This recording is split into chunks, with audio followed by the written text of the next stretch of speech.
Okay, hello, I'm Kelly Smith and I'm doing the empowerment of the Black America community. We'll go to the next one. And I'm going to hit 4 points: mental state, position empowered, community empowerment, and economical empowerment. Mental state. First things first, we have to get rid of the N word and the B word of our communities. I feel like these are the lowest forms of human being. If I think of what an N word and a B word is, so we need to stop calling each other that. And we need to instill brotherhood and sisterhood, because that gives us a sense of family and value and respect. And I think we should, this is my hashtag I always use, stop creating broken homes, because in our community we have a lot of that. We are at 72% in broken homes in our community. You got men out here talking about, bruh, I don't want to marry her, I would never wife her. Well, if she's not good enough to wife you, then she's not good enough to have your child and raise your king. And you have women out here saying how much they don't need a man and everything, and that may be true, but I mean, anybody asks what the child wants? Anybody ever? We also have to stop kicking our kids out at 18, because what you need to know is that the brain does not even fully develop until they're 25 years of age. So what's going to happen when they're 18 out here on the streets? They're not going to do well. As well as, I think it's abomination to even kick your kids out if you haven't taught them investing and finances and creating their own business and everything. So while you're instilling that, I think you should give off love and teach selflessness. Position empowered. These are all viral images right now going on of Black excellence. I think we need our position and our influence in all these areas of employment. Most important, media and entertainment, because the image that's given off of Black people is more so on the lines of we're criminals in the news, we got training day and Players Club and Minister Society. We're sick of being slaves in movies. We need to be more like a Black Panther. That will work. You can go to the next one. Community empowerment. Ujima is a Kwanzaa principle. It means to maintain your communities together and make your brothers and sisters' problems your own problems and solve them together.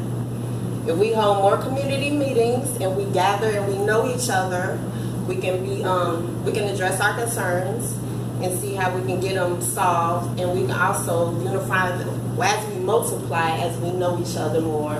We will unify as an army, and the army has leverage. You can go to the next one.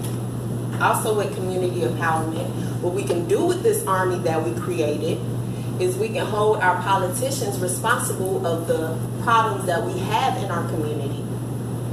But you will have to know, this is homework. I'm not a professor, but I give homework. Y'all have to know y'all ward, because that will tell you who your alderman is. And with your alderman, that is your first line of attack. And that's who you bombard with dates, times, and incidences, because that's what they need to have the audacity to go to the mayor and tell them all the problems that's going on in your community. He needs paperwork. So you have to force change. Know who your alderman, know your ward, and everything. You love the next one. The last thing in community empowerment is what you can do with your army that you did create. You can police your own. You have to know the gangs in your communities, know the gang leaders. I know we don't have Jeff Ford, we don't have Larry Hoover or Louis Black, all of them, but somebody is in charge of these gangbangers that are terrorizing our streets out here. Somebody has to be held accountable for that. Have y'all heard of New Era Detroit, New Era Chicago? Y'all sing around? You will. New Era, it all started in Detroit, and it started by a man named Zeke, and he created street code. Y'all should look that up, actually. This got Fox News attention, and it's basically a list of 10 commandments that he created, real old school rules that range from protecting the elderly, no drive-bys, no selling to kids and pregnant women. It's real old school law, and it's very interesting. I should look that up. You can go to the next one. Finally, economical empowerment. This is my last slide. And it is estimated that we'll be at 1.5 trillion in buying power as black people by 2021. And this is amazing, right? That's amazing, but you also are the highest in unemployment as black people. Y'all have the highest unemployment rate. Your communities are the most impoverished in the country.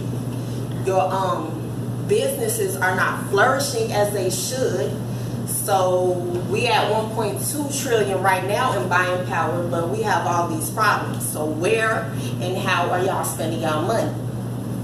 It should be spent wisely by buying property to fight gentrification. Out here, y'all know Inglewood is being gentrified right now.